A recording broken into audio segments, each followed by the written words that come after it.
ਵਾਹਿਗੁਰੂ ਜੀ ਕਾ ਖਾਲਸਾ ਵਾਹਿਗੁਰੂ ਜੀ ਕੀ ਫਤਿਹ। ਗੁਰੂ ਪਿਆਰੀ ਸਾਧ ਸੰਗਤ ਜੀਓ, ਚੱਲ ਰਹੀ ਵਿਚਾਰ ਆਸਾ ਕੀ ਵਾਰ। ਅੱਜ ਆਪਾਂ ਤੀਸਰੀ ਪੌੜੀ ਆਰੰਭ ਕਰਨ ਜਾ ਰਹੇ ਹਾਂ ਤੇ ਇਸ ਪੌੜੀ ਨਾਲ ਜੋ ਪੜ੍ਹਿਆ ਜਾਂਦਾ ਛੰਤ ਹੈ ਉਹਦੀ ਵਿਚਾਰ ਹੁਣ ਆਪਾਂ ਕਰਾਂਗੇ। ਸ਼ਬਦ ਹੈ, ਹਮ ਮੂਰਖ ਮੁਗਧ ਸ਼ਰਨਾਗਤੀ ਮਿਲ ਗੋਬਿੰਦ ਰੰਗਾ ਰਾਮ ਰਾਜੇ, ਗੁਰਪੂਰੈ ਹਰ ਪਾਇਆ ਹਰ ਭਗਤੀ ਇੱਕ ਮੰਗਾ। ਮੇਰਾ ਮਨ ਤਨ ਸ਼ਬਦ ਵਿਗਾਸਿਆ, ਜਪ ਅਨੰਤ ਤਰੰਗਾ, ਮਿਲ ਸੰਤ ਜਨਾ ਹਰ ਪਾਇਆ ਨਾਨਕ ਸਤ ਸੰਗਾ। ਇਹ ਸ਼ਬਦ ਚੌਥੇ ਪਾਤਸ਼ਾਹ ਦਾ ਉਚਾਰਨ ਕੀਤਾ ਹੋਇਆ ਹੈ। ਤੀਸਰੀ ਪੌੜੀ ਦਾ ਇਹ ਛੰਤ ਹੈ ਜੋ ਨਾਲ ਪੜ੍ਹਿਆ ਜਾਂਦਾ ਹੈ। ਸਤਿਗੁਰ ਰਾਮਦਾਸ ਮਹਾਰਾਜ ਜੀ ਬਖਸ਼ਿਸ਼ ਕਰ ਰਹੇ ਹਨ ਕਿ ਹੇ ਪ੍ਰਭੂ, ਅਸੀਂ ਸੰਸਾਰੀ ਜੀਵ ਬੜੇ ਮੂਰਖ ਹਾਂ, ਬੜੇ ਅਗਿਆਨੀ ਹਾਂ, ਬੜੇ ਨਾ ਸਮਝ ਹਾਂ, ਪਰ ਅਸੀਂ ਤੇਰੀ ਸ਼ਰਨ ਦੇ ਵਿੱਚ ਆਏ ਹਾਂ, ਅਸੀਂ ਤੇਰੀ ਸ਼ਰਨ ਵਿੱਚ ਆ ਗਏ ਹਾਂ। ਕਿਰਪਾ ਕਰ, ਤੇਰੀ ਸ਼ਰਨ ਵਿੱਚ ਆਉਣ ਵਾਲੇ ਨੂੰ, ਮਿਲਣ ਵਾਲੇ ਨੂੰ ਉਹ ਗੋਬਿੰਦ ਮਿਲ ਜਾਂਦਾ ਹੈ, ਉਹ ਪਰਮੇਸ਼ਰ ਮਿਲ ਜਾਂਦਾ ਹੈ ਜੋ ਅਨੇਕਾਂ ਰੰਗਾਂ ਨੂੰ ਰਚਣ ਵਾਲਾ ਹੈ, ਅਨੇਕਾਂ ਰੰਗ ਬਣਾਉਣ ਵਾਲਾ ਹੈ। ਬਚਨ ਆਪਾਂ ਪੜ੍ਹਦੇ ਹਾਂ, ਆਪੇ ਹਰ ਇੱਕ ਰੰਗ ਹੈ, ਆਪੇ ਬਹੁ ਰੰਗੀ। ਬਹੁ ਰੰਗੀ ਜਿਹੜਾ ਪਰਮੇਸ਼ਰ ਹੈ, ਤੇਰੀ ਸ਼ਰਨ ਵਿੱਚ ਆਏ ਹੋਏ ਨੂੰ ਹੀ ਮਿਲਦਾ ਹੈ। ਸ਼ਰਨ ਦਾ ਗੁਰਮਤਿ ਵਿੱਚ ਬੜਾ ਵੱਡਾ ਮਹੱਤਵ ਹੈ। ਦੀਨ ਦਰਦ ਦੁਖ ਭੰਜਨਾ, ਘਟ ਘਟ ਨਾਥ ਅਨਾਥ, ਸ਼ਰਣੀ ਤੁਮਾਰੀ ਆਇਓ ਨਾਨਕ ਕੇ ਪ੍ਰਭ ਸਾਥ। ਸਤਿਗੁਰ ਆਇਓ ਸ਼ਰਨ ਤੁਹਾਰੀ, ਮਿਲੈ ਸੂਖ ਨਾਮ ਹਰ ਸੋਭਾ, ਚਿੰਤਾ ਲਾਹੇ ਹਮਾਰੀ। ਸ਼ਰਨ ਵਿੱਚ ਪੈਣ ਦਾ ਇਹ ਫਾਇਦਾ ਹੁੰਦਾ ਹੈ ਕਿ ਬੰਦੇ ਦੀ ਆਪਣੀ ਚਿੰਤਾ ਘਟ ਜਾਂਦੀ ਹੈ। ਜਿਸ ਦੀ ਸ਼ਰਨ ਵਿੱਚ ਆ ਜਾਂਦੇ ਹਾਂ, ਫਿਰ ਸਾਡੀ ਚਿੰਤਾ ਉਹੀ ਕਰਦਾ ਹੈ।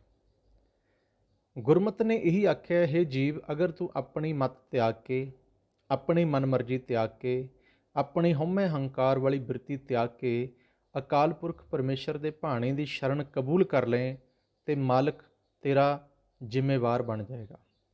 ਭਾਵ ਹਰ ਪੱਖ ਤੋਂ ਤੇਰਾ ਮਦਦਗਾਰ ਬਣੇਗਾ, ਤੇਰੇ ਤੇ ਰਹਿਮਤ ਕਰੇ, ਕਿਰਪਾ ਕਰੇਗਾ। ਤਾਂ ਮਹਾਰਾਜ ਕਹਿੰਦੇ, ਜਦੋਂ ਜੀਵ ਨੂੰ ਇਹ ਗਿਆਨ ਹੁੰਦਾ ਹੈ ਕਿ ਅਸਲ ਵਿੱਚ ਮੈਂ ਹਾਂ ਕੁਝ ਵੀ ਨਹੀਂ, ਪਰ ਮੰਨਦਾ ਬਹੁਤ ਕੁਝ ਰਿਹਾ ਸੀ, ਜਦੋਂ ਇਹ ਸਮਝ ਪੈਂਦੀ ਹੈ ਕਿ ਭਲਿਆ ਤੂੰ ਤੇ ਇਸ ਪੂਰੇ ਜਗਤ ਵਿੱਚ ਇੱਕ ਮਿੱਟੀ ਦੇ ਕਿਣਕੇ ਵਰਗਾ ਹੈ, ਪਰਮੇਸ਼ਰ ਬੇਅੰਤ ਹੈ, ਅਪਾਰ ਹੈ, ਪਾਰ ਬ੍ਰਹਮ ਹੈ, ਤੇ ਉਹਦੇ ਸਾਹਮਣੇ ਅਸੀਂ ਬਹੁਤ ਸੂਖਮ ਹਾਂ। ਉਦੋਂ ਫਿਰ ਇਹਨੂੰ ਅਹਿਸਾਸ ਹੁੰਦਾ, ਫਿਰ ਇਹ ਸ਼ਰਨ ਭਾਲਦਾ ਹੈ ਤੇ ਆਪਣੇ ਆਪ ਨੂੰ ਮੂਰਖ ਵੀ ਮੰਨਦਾ ਹੈ ਕਿ ਵਾਕਈ ਮੈਂ ਤੇ ਮੂਰਖ ਸਾਂ, ਜੋ ਮੈਂ ਹੰਕਾਰ ਕਰਦਾ ਰਿਹਾ, ਪਰ ਅਸਲ ਵਿੱਚ ਮੈਂ ਹਾਂ ਕੁਝ ਵੀ ਨਹੀਂ। ਤਾਂ ਅੱਗੇ ਮਹਾਰਾਜ ਕਿਰਪਾ ਕਰਦੇ ਨੇ, ਗੁਰਪੂਰੈ ਹਰ ਪਾਇਆ ਹਰ ਭਗਤੀ ਇੱਕ ਮੰਗਾ। ਪੂਰੇ ਗੁਰਦੁਆਰਾ ਹਰ ਪਾਇਆ ਜਾਂਦਾ ਹੈ, ਹਰੀ ਦੀ ਸਮਝ ਪੈਂਦੀ ਹੈ, ਹਰੀ ਨਾਲ ਇਹ ਜੀਵ ਜੁੜਦਾ ਹੈ। ਹਰ ਭਗਤੀ ਇੱਕ ਮੰਗਾ, ਤੇ ਅਸੀਂ ਪੂਰੇ ਗੁਰ ਦੇ ਕੋਲੋਂ ਭਗਤੀ ਹੀ ਮੰਗਦੇ ਹਾਂ ਹਰੀ ਦੀ। ਗੁਰਮਤਿ ਵਿੱਚ ਜਦੋਂ ਗੁਰੂ ਦੀ ਗੱਲ ਆਈ, ਗੁਰੂ ਦੀ ਗੱਲ ਆਈ, ਉਦੋਂ ਨਾਲ ਬਹੁਤ ਥਾਂ ਤੇ ਪੂਰਾ ਸ਼ਬਦ ਵਰਤਿਆ, ਕਿਉਂਕਿ ਸੰਸਾਰ ਵਿੱਚ ਅਧੂਰੇ ਤੇ ਕੱਚੇ ਗੁਰੂ ਬਣੇ ਹੋਏ ਬਹੁਤ ਸਨ। ਜਿਵੇਂ ਕਿ ਮਹਾਰਾਜ ਜੀ ਦੇ ਇੱਕ ਬਚਨ ਪੜ੍ਹਦੇ ਹਾਂ, ਕੇਤੇ ਗੁਰ ਚੇਲੇ ਪੁਨ ਹੁਆ, ਕਾਚੇ ਗੁਰ ਤੇ ਮੁਕਤ ਨਾ ਹੁਆ। ਮਹਾਰਾਜ ਕਹਿੰਦੇ ਕੱਚੇ ਵੀ ਬਹੁਤ ਨੇ, ਧਿਆਨ ਵਿੱਚ ਰੱਖਿਓ, ਔਰ ਕੱਚਿਆਂ ਦੇ ਚੇਲੇ ਵੀ ਬਹੁਤ ਹੁੰਦੇ ਨੇ। ਕੱਚੇ ਗੁਰੂ ਦੇ ਚੇਲੇ ਬਹੁਤੇ ਹੋਣਗੇ, ਉਹਨਾਂ ਦੇ ਚੇਲਿਆਂ ਦੀ ਗਿਣਤੀ ਵੱਧ ਹੋਏਗੀ, ਪਰ ਕਹਿੰਦੇ ਮੁਕਤੀ ਨਹੀਂ ਦੇ ਸਕਦਾ। ਉਹ ਅਡੰਬਰ ਰਚ ਸਕਦਾ ਹੈ, ਪ੍ਰਪੰਚ ਰਚ ਸਕਦਾ ਹੈ, ਪਾਖੰਡ ਰਚ ਸਕਦਾ ਹੈ, ਪਰ ਉਹਦੇ ਕੋਲ ਮੁਕਤੀ ਨਹੀਂ ਹੈ, ਉਹਦੇ ਕੋਲ ਸੱਚ ਨਹੀਂ ਹੈ, ਉਹਦੇ ਕੋਲ ਗਿਆਨ ਨਹੀਂ ਹੈ, ਉਹਦੇ ਕੋਲ ਅੰਮ੍ਰਿਤ ਨਹੀਂ ਹੈ, ਉਹਦੇ ਕੋਲ ਮਾਇਆ ਦੇ ਬੰਧਨ ਤੋੜਨ ਵਾਲੀ ਜੁਗਤੀ ਨਹੀਂ ਹੈ। ਇਸ ਕਰਕੇ ਮਹਾਰਾਜ ਕਹਿੰਦੇ ਧਿਆਨ ਵਿੱਚ ਰੱਖਿਓ, ਜਦੋਂ ਜੁੜਨਾ ਅਸੀਂ ਪੂਰੇ ਗੁਰੂ ਨਾਲ ਜੁੜਨਾ, ਪੂਰੇ ਗੁਰੂ ਨਾਲ। ਗੁਰਪੂਰੈ ਚਰਨੀ ਲਾਇਆ, ਹਰ ਸੰਗ ਸਹਾਈ ਪਾਇਆ, ਗੁਰਪੂਰੈ ਕਿਰਪਾ ਧਾਰੀ, ਪ੍ਰਭ ਪੂਰੀ ਲੋਚ ਹਮਾਰੀ। ਪੂਰਾ ਪ੍ਰਭ ਆਰਾਧਿਆ, ਪੂਰਾ ਜਾ ਕਾ ਨਾਉ ਨਾਨਕ, ਪੂਰਾ ਪਾਇਆ ਪੂਰੇ ਕੇ ਗੁਣ ਗਾਓ। ਤਾਂ ਗੁਰਮਤਿ ਨੇ ਸਾਨੂੰ ਪੂਰੇ ਦਾ ਰਸਤਾ ਦਿਖਾਇਆ, ਪੂਰੇ ਨਾਲ ਜੋੜਿਆ। ਅਸੀਂ ਅਧੂਰੇ ਹਾਂ, ਤੇ ਪੂਰੇ ਹੋਣ ਵਾਸਤੇ ਸਾਨੂੰ ਪੂਰੇ ਦੀ ਸ਼ਰਨ ਵਿੱਚ ਹੀ ਜਾਣਾ ਪਏਗਾ। ਜੋ ਗਿਆਨ ਵਿੱਚ ਪੂਰਾ ਹੈ, ਅਕਲ ਵਿੱਚ ਪੂਰਾ ਹੈ, ਮਤ ਵਿੱਚ ਪੂਰਾ ਹੈ, ਤਾਕਤ ਵਿੱਚ ਪੂਰਾ ਹੈ, ਕਲਾ ਵਿੱਚ ਪੂਰਾ ਹੈ, ਸ਼ਕਤੀ ਵਿੱਚ ਪੂਰਾ ਹੈ, ਹਰ ਪੱਖ ਤੋਂ ਪੂਰਾ ਹੈ। ਤਾਂ ਮਹਾਰਾਜ ਕਹਿੰਦੇ ਨੇ, ਕਹਿੰਦੇ ਗੁਰ ਪੂਰਾ ਹਰ ਪਾਇਆ। ਜਦੋਂ ਕੋਈ ਪੂਰੇ ਗੁਰ ਦੀ ਮੱਤ ਲੈਂਦਾ ਹੈ, ਭਾਵ ਜਦੋਂ ਸਾਡੇ ਅੰਦਰ ਪੂਰੇ ਗੁਰੂ ਦਾ ਗਿਆਨ ਹੁੰਦਾ ਹੈ, ਸਾਡੇ ਅੰਦਰ ਦਾ ਗਿਆਨ ਵੀ ਬਲਕਿ ਪੂਰਾ ਹੋ ਜਾਂਦਾ ਹੈ। ਮਹਾਰਾਜ ਕਹਿੰਦੇ ਹਰ ਪਾਇਆ, ਇਹ ਜੀਵ ਹਰੀ ਨੂੰ ਪਾ ਲੈਂਦਾ ਹੈ। ਹਰ ਭਗਤੀ ਇੱਕ ਮੰਗਾ, ਤੇ ਫਿਰ ਕੇਵਲ ਉਸੇ ਦੀ ਭਗਤੀ ਨੂੰ ਮੰਗਦਾ ਹੈ, ਉਸੇ ਦੀ ਭਗਤੀ ਨਾਲ ਜੁੜਦਾ ਹੈ, ਉਸੇ ਨੂੰ ਅਰਾਧਦਾ ਹੈ। ਇਹ ਫਿਰ ਕਿਸੇ ਹੋਰ ਦੂਸਰੇ ਪਾਸੇ ਨਹੀਂ ਜਾਂਦਾ। ਅੱਗੇ ਕਹਿੰਦੇ ਹਨ, ਮੇਰਾ ਮਨ ਤਨ ਸ਼ਬਦ ਵਿਗਾਸਿਆ, ਜਪ ਅਨੰਤ ਤਰੰਗਾ। ਸ਼ਬਦ ਨਾਲ ਜੁੜ ਕੇ, ਸ਼ਬਦ ਦੇ ਦੱਦੇ ਨੂੰ ਸਿਹਾਰੀ ਹੈ ਜੀ। ਵਿਗਾਸਿਆ ਦਾ ਅਰਥ ਹੁੰਦਾ ਖੇੜੇ ਵਿੱਚ ਆ ਗਿਆ, ਖਿੜ ਗਿਆ, ਚੜ੍ਹਦੀ ਕਲਾ ਵਿੱਚ ਹੋ ਗਿਆ। ਮਨ ਰੂਪੀ ਤਨ ਜਾਂ ਮਨ ਅਤੇ ਤਨ ਕਦੋਂ ਖਿੜਦਾ? ਕਹਿੰਦੇ ਜਦੋਂ ਸ਼ਬਦ ਨਾਲ ਜੁੜਿਆ ਨਾ ਮੇਰਾ ਮਨ, ਸ਼ਬਦ ਨਾਲ। ਸ਼ਬਦ ਕੀ ਹੈ? ਸ਼ਬਦ ਸੱਚ ਹੈ, ਸ਼ਬਦ ਗੁਰੂ ਕੀ ਮੱਤ ਹੈ। ਪੂਰੇ ਗੁਰੂ ਦੀ ਮੱਤ, ਪੂਰੇ ਗੁਰੂ ਦੀ ਸਿੱਖਿਆ, ਪੂਰੇ ਗੁਰੂ ਦਾ ਉਪਦੇਸ਼ ਜਦੋਂ ਇਹਨੇ ਲਿਆ, ਸਮਝ ਪਈ, ਇਹਨੂੰ ਪਤਾ ਲੱਗਾ ਵੀ ਸੰਸਾਰ ਵਿੱਚ ਮੈਂ ਕਿਉਂ ਆਇਆ, ਇੱਥੋਂ ਨਿਕਲਣ ਦੀ ਜੁਗਤੀ ਕੀ ਹੈ, ਗੁਰੂ ਦੀ ਕਿਰਪਾ ਕੀ ਹੁੰਦੀ ਹੈ, ਬੰਦਾ ਕਿਵੇਂ ਭਰਮਾਂ 'ਚ ਪੈ ਕੇ ਅਡੰਬਰਾਂ 'ਚ ਫਸਦਾ ਹੈ, ਕਿਵੇਂ ਇਹਨੇ ਬੰਧਨ ਬਣਾਏ ਨੇ, ਜੰਜਾਲਾਂ 'ਚ ਫਸਿਆ ਹੈ, ਕਹਾਣੀ ਕੀ ਸੀ ਤੇ ਮੈਂ ਕੀ ਬਣਾ ਬੈਠਿਆ। ਕਹਿੰਦੇ ਫਿਰ ਇਹਨੂੰ ਪਤਾ ਲੱਗਿਆ, ਉਦੋਂ ਪਤਾ ਲੱਗਿਆ ਸ਼ਬਦ ਨੇ ਮੈਨੂੰ ਜਗਾਇਆ ਹੈ, ਸ਼ਬਦ ਨੇ ਮੇਰੀ ਸੁਰਤ ਨੂੰ ਮਾਇਆ 'ਚੋਂ ਕੱਢ ਲਿਆ, ਸ਼ਬਦ ਨੇ ਮੇਰੇ ਮਾਇਆ ਦੇ ਛੌੜ ਬੰਧਨ ਕੱਟ ਦਿੱਤੇ। ਕਹਿੰਦੇ ਬੜਾ ਵਿਗਾਸ ਹੋਇਆ, ਬੜੀ ਖੁਸ਼ੀ ਹੋਈ, ਬੜਾ ਖੇੜਾ ਹੋਇਆ, ਵੀ ਕਮਾਲ ਹੋ ਗਈ। ਮੈਂ ਤਾਂ ਸੁੱਤਾ ਪਿਆ ਸਾਂ, ਜਾਗ ਗਿਆ, ਮੈਂ ਭਟਕਿਆ ਹੋਇਆ ਸਾਂ, ਪੂਰੇ ਗੁਰੂ ਨੇ ਰਾਹ ਵੀ ਪਾ ਦਿੱਤਾ। ਭੁੱਲੇ ਮਾਰਗ ਜਿਨ੍ਹਾਂ ਬਤਾਇਆ, ਐਸਾ ਗੁਰਬੜ ਭਾਗੀ ਪਾਇਆ। ਉਦੋਂ ਜਦੋਂ ਸੋਝੀ ਹੋਈ ਨਾ, ਚਾਨਣ ਹੋਇਆ, ਸ਼ਬਦ ਨੇ ਇਹਦੇ ਅੰਦਰ ਚਾਨਣ ਕੀਤਾ, ਇਹਨੂੰ ਸਮਝ ਪੈਦਾ ਇਹਨੂੰ ਦਿੱਤੀ, ਇਹਦੇ ਅੰਦਰ ਗਿਆਨ ਪੈਦਾ ਕੀਤਾ। ਮਹਾਰਾਜ ਕਹਿੰਦੇ ਹੁਣ ਮਨ ਖਿੜ ਗਿਆ, ਬੜਾ ਖੇੜਾ ਆਇਆ, ਬੜਾ ਵਿਗਾਸ ਹੋਇਆ ਅੰਦਰ। ਜਪ ਅਨੰਤ ਤਰੰਗਾ। ਮਹਾਰਾਜ ਕਹਿੰਦੇ ਹੁਣ ਹੋਇਆ ਕੀ ਹੈ? ਕਹਿੰਦੇ ਉਸ ਅਨੰਤ ਤਰੰਗਾਂ ਵਾਲੇ ਪਰਮੇਸ਼ਰ ਨੂੰ ਜਪ ਕੇ। ਤਰੰਗ ਦਾ ਅਰਥ ਹੁੰਦਾ ਜੀ ਲਹਿਰ, ਤਰੰਗ ਦਾ ਅਰਥ ਹੁੰਦਾ ਲਹਿਰ। ਹੁਣ ਦੇਖੋ, ਸਾਗਰ ਵਿੱਚ, ਪਾਣੀ ਵਿੱਚ ਲਹਿਰਾਂ ਹਨ, ਤੇ ਅਸੀਂ ਬਹੁਤ ਵਾਰੀ ਪੜ੍ਹਦੇ ਹਾਂ ਕਿ ਪਰਮੇਸ਼ਰ ਸਾਗਰ ਹੈ ਤੇ ਸਾਗਰ ਦੇ ਵਿੱਚ ਹੀ ਲਹਿਰਾਂ ਹਨ।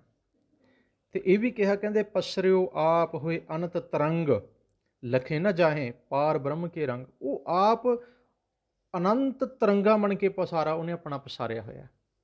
ਆਪਾਂ ਜਿਤਨੇ ਜੀਵ ਹਾਂ ਉਹਦੀਆਂ ਤਰੰਗਾਂ ਹਾਂ। ਦੇਖੋ, ਜਿਵੇਂ ਸਾਗਰ ਇੱਕ ਹੁੰਦਾ ਹੈ, ਲਹਿਰਾਂ ਬਹੁਤ ਹੁੰਦੀਆਂ ਨੇ। ਸੂਰਜ ਇੱਕ ਹੈ, ਕਿਰਨਾਂ ਬਹੁਤ ਹਨ, ਅਨੇਕ ਹਨ। ਸੂਰਜ ਇੱਕੋ, ਰੁੱਤ ਅਨੇਕ ਦੀ ਗੱਲ ਵੀ ਮਹਾਰਾਜ ਨੇ ਕੀਤੀ। ਤੋ ਆਪ ਪਸਰਿਆ ਹੋਇਆ ਕਿਵੇਂ? ਅਨੇਕਾਂ ਤਰੰਗਾਂ ਦੇ ਵਿੱਚ। ਉਹਦੇ ਰੰਗਾਂ ਨੂੰ, ਉਹਦੀਆਂ ਬਖਸ਼ਾਂ ਨੂੰ ਅਸੀਂ ਬਿਆਨ ਨਹੀਂ ਕਰ ਸਕਦੇ। ਤਾਂ ਗੁਰੂ ਸਾਹਿਬ ਕਹਿੰਦੇ ਜਪ ਅਨੰਤ ਤਰੰਗਾਂ, ਉਸ ਅਨੇਕਾਂ ਤਰੰਗਾਂ ਵਾਲੇ ਪਰਮੇਸ਼ਰ ਨੂੰ ਜਪੋ ਭਾਈ। ਜਾਪ ਸਾਹਿਬ ਦੇ ਵਿੱਚ ਵੀ ਗੁਰੂ ਸਾਹਿਬ ਨੇ ਕਿਹਾ ਅਨੇਕੁਲ ਤਰੰਗ ਹੈ, ਅਭੇਦ ਹੈ, ਅਭੰਗ ਹੈ। ਕਹਿੰਦੇ ਉਹਦੀਆਂ ਤਰੰਗਾਂ ਹੀ ਅਨੇਕਾਂ ਨੇ। ਅਨੇਕਾਂ ਦਾ ਅਰਥ ਹੁੰਦਾ ਅਣਗਿਣਤ, ਜੋ ਗਿਣੀਆਂ ਨਾ ਜਾ ਸਕਣ। ਉਸ ਅਨੇਕਾਂ ਤਰੰਗਾਂ ਵਾਲੇ ਨੂੰ ਜਪ ਕੇ, ਸਮਝ ਕੇ ਮੇਰੇ ਮਨ ਦੇ ਅੰਦਰ ਸ਼ਬਦ ਰਾਹੀਂ ਵਿਗਾਸ ਪੈਦਾ ਹੋਇਆ, ਖੇੜਾ ਆਇਆ। ਭਾਵ ਸੁਰਤ ਜਿਹੜੀ ਸੀ ਮਾਇਆ ਤੋਂ ਉੱਪਰ ਉੱਠ ਗਈ। ਹੁਣ ਕੇਵਲ ਤੇ ਕੇਵਲ ਮਨ ਵਿੱਚ ਆਨੰਦ ਹੀ ਆਨੰਦ ਹੈ, ਖੁਸ਼ੀ ਖੁਸ਼ੀ ਹੈ, ਖੇੜਾ ਹੀ ਖੇੜਾ, ਕੋਈ ਝੋਰਾ ਨਹੀਂ, ਕੋਈ ਦੁੱਖ ਨਹੀਂ, ਕੋਈ ਚਿੰਤਾ ਨਹੀਂ ਹੈ। ਮਨ ਬੜੇ ਆਨੰਦ ਵਿੱਚ ਆ ਗਿਆ, ਜਿਹਨੂੰ ਅਸੀਂ ਕਹਿੰਦੇ ਹਾਂ ਚੜ੍ਹਦੀ ਕਲਾ ਵਿੱਚ ਆ ਗਿਆ। ਅਖੀਰਲੀ ਪੰਕਤੀ ਹੈ ਜੀ ਇਸ ਛੰਤ ਦੀ, ਮਿਲ ਸੰਤ ਜਨਾ ਹਰ ਪਾਇਆ, ਨਾਨਕ ਸਤ ਸੰਗਾ। ਹੇ ਨਾਨਕ, ਸੰਤ ਜਨਾਂ ਨਾਲ ਮਿਲ ਕੇ, ਗੁਰਮੁਖ ਪਿਆਰਿਆਂ, ਗੁਰਮੁਖ ਰੂਹਾਂ ਦੇ ਮਿਲਾਪ ਨਾਲ ਹਰੀ ਦਾ ਮਿਲਾਪ ਪੈਦਾ ਹੁੰਦਾ ਹੈ। ਭਾਵ ਕੀ ਹੈ? ਸੰਤ ਜਨ ਕੌਣ ਨੇ? ਸੰਤ ਜਨ ਹਨ ਜਿਹੜੇ ਹਰੀ ਨਾਲ ਜੁੜ ਚੁੱਕੇ ਹਨ, ਜਿਨ੍ਹਾਂ ਨੇ ਸੱਚ ਨੂੰ ਜਾਣ ਲਿਆ, ਸੱਚ ਦੇ ਦਰਸ਼ਨ ਕੀਤੇ ਨੇ, ਸੱਚ ਦਾ ਰੂਪ ਹੋਏ ਹਨ। ਹਰ ਕਾ ਸੇਵਕ ਸੋ ਹਰ ਜਿਹਾ ਦੀ ਅਵਸਥਾ ਨੂੰ ਜੋ ਪ੍ਰਾਪਤ ਹੋ ਚੁੱਕੇ ਹਨ। ਉਹਨਾਂ ਨਾਲ ਜਦੋਂ ਕਹਿੰਦੇ ਮੈਂ ਮਿਲਿਆ ਨਾ, ਉਹਨਾਂ ਦੀ ਸੰਗਤ ਕੀਤੀ, ਫਿਰ ਉਹਨਾਂ ਨੇ ਜੋ ਮੈਨੂੰ ਗਿਆਨ ਦਿੱਤਾ, ਮੱਤ ਦਿੱਤੀ, ਸੋਝੀ ਦਿੱਤੀ, ਜੋ ਮੈਨੂੰ ਬੋਧ ਕਰਵਾਇਆ, ਉਹਦੇ ਨਾਲ ਹਰ ਪਾਇਆ। ਨਾਨਕ ਸਤ ਸੰਗਾ। ਪਰ ਖੇਡ ਕਿਵੇਂ ਬਣੀ? ਕਹਿੰਦੇ ਸਤ ਸੰਗਤ ਵਿੱਚੋਂ ਹੀ ਬਣੀ। ਜਦੋਂ ਸੱਚ ਦੀ ਸੰਗਤ ਮਨ ਕਰ ਲੈਂਦਾ ਹੈ, ਮਨ ਸੱਚ ਦਾ ਸਤ ਸੰਗੀ ਹੋ ਜਾਂਦਾ ਹੈ, ਉਦੋਂ ਇਹ ਆਪਣੇ ਅੰਦਰ ਵਸਦੇ ਹੀ ਹਰ ਦੇ ਦਰਸ਼ਨ ਵੀ ਕਰ ਲੈਂਦਾ ਹੈ, ਹਰ ਨਾਲ ਜੁੜਦਾ ਹੈ, ਹਰ ਨੂੰ ਧਿਆਉਂਦਾ ਹੈ, ਹਰ ਨੂੰ ਜਪਦਾ ਅਤੇ ਹਰ ਦਾ ਹੀ ਹੌਲੀ ਹੌਲੀ ਰੂਪ ਵੀ ਹੋ ਜਾਂਦਾ ਹੈ। ਇਹ ਤੀਸਰੀ ਪੌੜੀ ਨਾਲ ਗਾਏ ਜਾਣ ਵਾਲੇ ਛੰਤ ਦੀ ਸੰਖੇਪ ਵਿਆਖਿਆ ਆਪਾਂ ਸਰਵਣ ਕੀਤੀ ਹੈ। ਹੁਣ ਅਗਲੀ ਵਿਆਖਿਆ ਵਿੱਚ ਇਸ ਪਾਵਨ ਤੀਜੀ ਪੌੜੀ ਨਾਲ ਜੋ 2 ਸ਼ਲੋਕ ਗੁਰੂ ਸਾਹਿਬ ਜੀ ਨੇ ਰਚੇ ਹਨ, ਉਹਨਾਂ ਦੀ ਵਿਆਖਿਆ ਹੁਣ ਆਪਾਂ ਅਗਲੇ ਸ਼ਬਦਾਂ ਵਿੱਚ ਸਰਵਣ ਕਰਦੇ ਹਾਂ। ਇਸ ਪੌੜੀ ਦੀ ਇੱਥੇ ਸਮਾਪਤੀ ਹੈ, ਇਸ ਛੰਤ ਦੀ ਇੱਥੇ ਸਮਾਪਤੀ ਹੈ। ਵਾਹਿਗੁਰੂ ਜੀ ਕਾ ਖਾਲਸਾ, ਵਾਹਿਗੁਰੂ ਜੀ ਕੀ ਫਤਿਹ।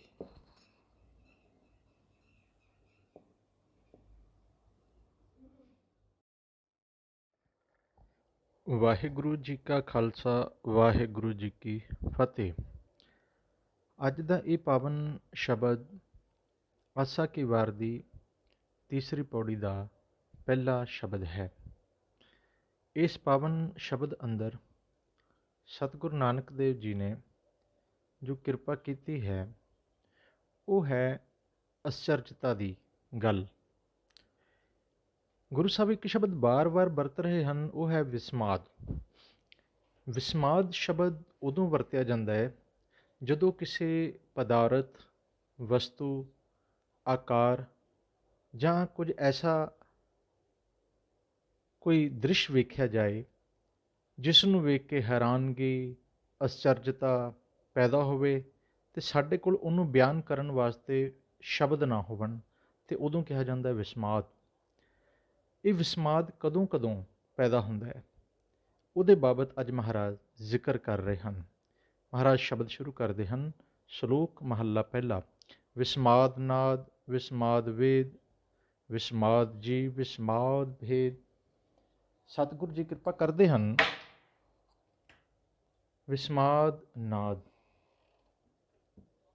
ਸਭ ਤੋਂ ਪਹਿਲਾਂ ਕਹਿੰਦੇ ਜਦੋਂ ਉਸ ਅਕਾਲ ਪੁਰਖ ਕਰਤੇ ਪਰਮੇਸ਼ਰ ਦੀ ਸ੍ਰਿਸ਼ਟੀ ਅੰਦਰ ਨਾਦ ਸੁਣਦੇ ਹਾਂ ਅਤੇ ਸਾਡੇ ਅੰਦਰ ਵਿਸਮਾਦ ਪੈਦਾ ਹੁੰਦਾ ਹੈ। ਮੈਂ ਇੱਥੇ ਬੇਨਤੀ ਕਰਦੇ ਹਾਂ ਕਿ ਨਾਦ ਅਸੀਂ ਵੀ ਬਹੁਤ ਸੁਣਦੇ ਹਾਂ। ਜਿਨ੍ਹਾਂ ਗੱਲਾਂ ਦਾ, ਚੀਜ਼ਾਂ ਦਾ, ਵਸਤੂਆਂ ਦਾ ਗੁਰੂ ਸਾਹਿਬ ਨੇ ਜ਼ਿਕਰ ਕੀਤਾ ਹੈ, ਸਾਡੀ ਦ੍ਰਿਸ਼ਟੀ ਵੀ ਕਦੇ ਨਾ ਕਦੇ ਗਈ ਹੋਏਗੀ, ਪਰ ਵਿਸਮਾਦ ਸ਼ਾਇਦ ਹੀ ਕਦੇ ਪੈਦਾ ਹੋਇਆ ਹੋਵੇ ਜਾਂ ਬਹੁਤ ਘੱਟ ਹੁੰਦਾ ਹੈ। ਉਹਦਾ ਕਾਰਨ ਇਹੀ ਹੈ ਵੀ ਸਾਡਾ ਨਜ਼ਰੀਆ, ਸਾਡਾ ਦ੍ਰਿਸ਼ਟੀਕੋਣ, ਸਾਡੀ ਸਮਝ, ਸਾਡੀ ਅਕਲ, ਮਤ, ਬੁੱਧ ਹਲੇ ਉਤਨੀ ਗਹਿਰੀ ਨਹੀਂ ਹੈ। ਸਾਡੀ ਸੋਚ ਸਮਝ ਉਤਨੀ ਗਹਿਰੀ ਨਹੀਂ ਹੈ ਕਿ ਅਕਾਲ ਪੁਰਖ ਦੇ ਇਹਨਾਂ ਰੰਗਾਂ, ਕੌਤਕਾਂ ਜਾਂ ਖੇਡਾਂ ਨੂੰ ਪੂਰਨ ਰੂਪ ਵਿੱਚ ਸਮਝ ਸਕੇ, ਜਿਸ ਕਰਕੇ ਸਾਡੇ ਅੰਦਰ ਵਿਸਮਾਦ ਵੀ ਘੱਟ ਪੈਦਾ ਹੁੰਦਾ ਹੈ। ਜਦੋਂ ਅਕਲ, ਮਤ ਪਰਮੇਸ਼ਰ ਦੇ ਗਿਆਨ ਨਾਲ, ਗੁਰੂ ਵੱਲੋਂ ਦਿੱਤੀ ਹੋਈ ਸਮਝ ਨਾਲ ਗਹਿਰੀ ਹੋਣ ਲੱਗਦੀ ਹੈ, ਉਤਨਾ ਹੀ ਹਰ ਨਿੱਕੀ ਨਿੱਕੀ ਵਸਤੂ, ਪਦਾਰਥ ਵਿੱਚੋਂ ਵੀ ਬਹੁਤ ਵੱਡਾ ਵਿਸਮਾਦ ਪੈਦਾ ਹੋਣਾ ਸ਼ੁਰੂ ਹੁੰਦਾ ਹੈ। ਤਾਂ ਮਹਾਰਾਜ ਕਹਿੰਦੇ ਹਨ ਵਿਸਮਾਦ ਨਾਦ। ਕਹਿੰਦੇ ਜਦੋਂ ਮੈਂ ਨਾਦ ਸੁਣਦਾ ਉਦੋਂ ਵਿਸਮਾਦ ਪੈਦਾ ਹੁੰਦਾ ਹੈ। ਨਾਦ ਬਹੁਵਚਨ ਹੈ, ਇਹਦਾ ਅਰਥ ਹੈ ਬਹੁਤ ਆਵਾਜ਼ਾਂ। ਹੁਣ ਜਦੋਂ ਅਨਾਦ ਦਾ ਅਰਥ ਹੁੰਦਾ ਆਵਾਜ਼, ਕਹਿੰਦੇ ਜਦੋਂ ਮੈਂ ਆਵਾਜ਼ ਸੁਣੀ ਅਤੇ ਵਿਸਮਾਦ ਪੈਦਾ ਹੋਇਆ। ਆਵਾਜ਼ ਕੇਵਲ ਮਨੁੱਖ ਦੀ ਨਹੀਂ ਹੈ, ਹਰ ਮਨੁੱਖ ਦੀ ਇੱਕ ਵੱਖਰੀ ਆਵਾਜ਼ ਹੈ। ਪਹਿਲੀ ਗੱਲ ਤਾਂ ਇਸ ਗੱਲ 'ਤੇ ਵਿਸਮਾਦ ਹੈ, ਜਿਤਨੇ ਮਨੁੱਖ ਹਨ ਉਹਨਾਂ ਦੀ ਹਰ ਇੱਕ ਦੀ ਆਵਾਜ਼ ਵੱਖਰੀ ਹੈ। ਮੰਨ ਲਓ 1000 ਬੰਦੇ ਦਾ ਇਕੱਠ ਹੋਵੇ, ਉਹਦੇ ਵਿੱਚ ਸਾਡਾ ਆਪਣਾ ਕੋਈ ਖਾਸ ਮਿੱਤਰ ਹੋਵੇ, ਭੈਣ ਭਰਾ ਹੋਵੇ, ਮਾਤਾ ਪਿਤਾ ਹੋਣ ਜਾਂ ਪਤੀ ਪਤਨੀ ਹੋਣ, ਉਸ ਇਕੱਠ ਦੇ ਵਿੱਚੋਂ ਸਾਡਾ ਕੋਈ ਖਾਸ ਬੰਦਾ ਆਵਾਜ਼ ਲਗਾਏ ਅਤੇ ਅਸੀਂ ਪਹਿਚਾਣ ਜਾਵਾਂਗੇ ਕਿ ਇਹ ਮੇਰੇ ਖਾਸ ਦੀ ਆਵਾਜ਼ ਹੈ। ਤਾਂ ਇਹਦਾ ਅਰਥ ਮਹਾਰਾਜ ਕਹਿੰਦੇ ਵਿਸਮਾਦ। ਹੁਣ ਹਜ਼ਾਰਾਂ ਆਵਾਜ਼ਾਂ, ਹਜ਼ਾਰਾਂ ਇਨਸਾਨਾਂ ਵਿੱਚੋਂ ਅਸੀਂ ਕਿਵੇਂ ਪਹਿਚਾਣਿਆ? ਕਿਉਂਕਿ ਉਹ ਆਵਾਜ਼ ਵੱਖਰੀ ਹੈ। ਆਵਾਜ਼ ਮੇਰੀ ਪਹਿਚਾਣ ਦੀ ਹੈ ਅਤੇ ਹਰ ਇੱਕ ਇਨਸਾਨ ਦੀ ਵੱਖਰੀ ਆਵਾਜ਼। ਫਿਰ ਇਸ ਤੋਂ ਬਾਅਦ ਜਿਤਨੇ ਜੀਵ ਜੰਤੂ ਹਨ, ਜਾਨਵਰ ਹਨ, ਪਰਿੰਦੇ ਹਨ, ਪੰਛੀ ਹਨ, ਉਹਨਾਂ ਦੀ ਆਵਾਜ਼ ਵੱਖਰੀ ਹੈ। ਕਿਸੇ ਦੀ ਆਵਾਜ਼ ਕਿਸੇ ਨਾਲ ਮੈਚ ਨਹੀਂ ਕਰ ਰਹੀ, ਮੇਲ ਨਹੀਂ ਖਾ ਰਹੀ। ਕਿਸੇ ਦੀ ਆਵਾਜ਼ ਬੜੀ ਮਿੱਠੀ ਹੈ, ਕੋਇਲ ਮਿਠਾਸ ਦੀ ਆਵਾਜ਼, ਕਾਂ ਕਾਵਾਂ ਰੌਲੀ ਬਹੁਤ ਘਟੀਆ ਆਵਾਜ਼, ਤੋਤੇ ਦੀ ਆਵਾਜ਼ ਜੋ ਮਨੁੱਖ ਵਾਂਗ ਬੋਲ ਵੀ ਸਕਦਾ ਹੈ, ਗਧੇ ਦਾ ਹਿਣਕਣਾ, ਸ਼ੇਰ ਦਾ ਦਹਾੜਨਾ, ਹਾਥੀ ਦਾ ਚਿੰਘਾੜਨਾ, ਘੋੜੇ ਦਾ ਹਿਣਕਣਾ, ਇਹ ਸਭ ਆਵਾਜ਼ਾਂ ਹਨ ਬਟ ਵੱਖਰੀਆਂ ਹਨ। ਇੱਥੋਂ ਤੱਕ ਤੁਸੀਂ ਨੋਟ ਕਰੋ ਹਵਾ ਦੀ ਵੀ ਇੱਕ ਆਵਾਜ਼ ਹੁੰਦੀ ਹੈ। ਹਵਾ ਦੀ ਆਵਾਜ਼ ਅਤੇ ਉਸ ਤੋਂ ਬਾਅਦ ਤੂਫਾਨ ਜਾਂ ਹਨੇਰੀ ਦੀ ਆਵਾਜ਼, ਇਹਨਾਂ ਵਿੱਚ ਅੰਤਰ ਹੁੰਦਾ ਹੈ। ਹੁਣ ਇਹ ਅੰਤਰ ਕੌਣ ਪੈਦਾ ਕਰਦਾ ਹੈ? ਆਵਾਜ਼ ਵਿੱਚ ਅੰਤਰ, ਭੇਦ ਕੌਣ ਪੈਦਾ ਕਰਦਾ ਹੈ? ਇਹਨਾਂ ਵਿੱਚ ਫਰਕ ਕੌਣ ਪਾ ਰਿਹਾ ਹੈ? ਸਾਇੰਸ ਇੱਥੋਂ ਤੱਕ ਮੰਨਦੀ ਹੈ ਕਿ ਦਰਖਤਾਂ ਦੀ ਵੀ ਆਵਾਜ਼ ਹੈ, ਨਿੱਕੇ ਨਿੱਕੇ ਕੀੜਿਆਂ ਦੀ ਵੀ ਆਵਾਜ਼ ਹੈ। ਹੁਣ ਮਹਾਰਾਜ ਕਹਿੰਦੇ ਇਤਨੇ ਨਾਦ ਹਨ, ਇਤਨੇ ਨਾਦ ਦੀਆਂ ਕਿਸਮਾਂ ਹਨ ਵੀ ਉਹਨੂੰ ਵੇਖ ਕੇ ਅਸੀਂ ਤਾਂ ਕੇਵਲ ਵਿਸਮਾਦ ਵਿੱਚ ਹੀ ਜਾ ਸਕਦੇ ਹਾਂ। ਬੜੀ ਹੈਰਾਨਗੀ ਹੈ, ਬੜੀ ਅਸਚਰਜਤਾ ਹੈ। ਵਿਸਮਾਦ ਨਾਦ, ਸਾਡਾ ਕੰਨ ਤੇਰੇ ਕਿਤਨੇ ਨਾਦ ਸੁਣਦਾ ਹੈ। ਧਰਤੀ ਦੇ ਘੁੰਮਣ ਦੀ ਵੀ ਆਵਾਜ਼ ਹੈ। ਅੱਜ ਸਾਇੰਸ ਨੇ ਇਸ ਗੱਲ ਨੂੰ ਸਿੱਧ ਕੀਤਾ ਹੈ ਕਿ ਧਰਤੀ ਸੂਰਜ ਦੁਆਲੇ ਘੁੰਮਦੀ ਹੈ, ਉਹਦੀ ਵੀ ਇੱਕ ਆਵਾਜ਼ ਹੈ। ਪੱਤਿਆਂ ਦੀ ਆਵਾਜ਼ ਹੈ। ਪਰ ਇਹ ਆਵਾਜ਼, ਇਹ ਨਾਦ ਕਿੰਨੀ ਕਿਸਮ ਦਾ ਹੈ, ਕਿਤਨਾ ਉੱਚਾ ਨੀਵਾਂ ਗਹਿਰਾ ਹੈ, ਇਹਦਾ ਕੋਈ ਅੰਤ ਨਹੀਂ ਹੈ। ਸਾਡੇ ਮਨ ਦੇ ਅੰਦਰ ਵੀ ਇੱਕ ਨਾਦ ਹੈ। ਇੱਕ ਨਾਦ ਸਾਡੀ ਜ਼ੁਬਾਨ ਦਾ ਹੈ, ਸਾਡੇ ਗਲੇ ਦਾ ਹੈ, ਸਾਡੇ ਬੋਲਾਂ ਦਾ ਹੈ। ਇੱਕ ਨਾਦ ਸਾਡੇ ਮਨ ਦਾ ਹੈ, ਸਾਡੇ ਅੰਦਰ ਦੀ ਆਵਾਜ਼, ਜਿਸ ਨੂੰ ਅਸੀਂ ਕਹਿੰਦੇ ਹਾਂ ਅੰਤਰ ਆਤਮਾ ਦੀ ਆਵਾਜ਼, ਉਹ ਵੀ ਆਵਾਜ਼ ਹੈ। ਉਹ ਆਵਾਜ਼ ਹੁਣ ਕਿੱਥੋਂ ਆਉਂਦੀ ਹੈ ਅਤੇ ਉਹਨੂੰ ਅਸੀਂ ਕਿਵੇਂ ਸੁਣਦੇ ਹਾਂ?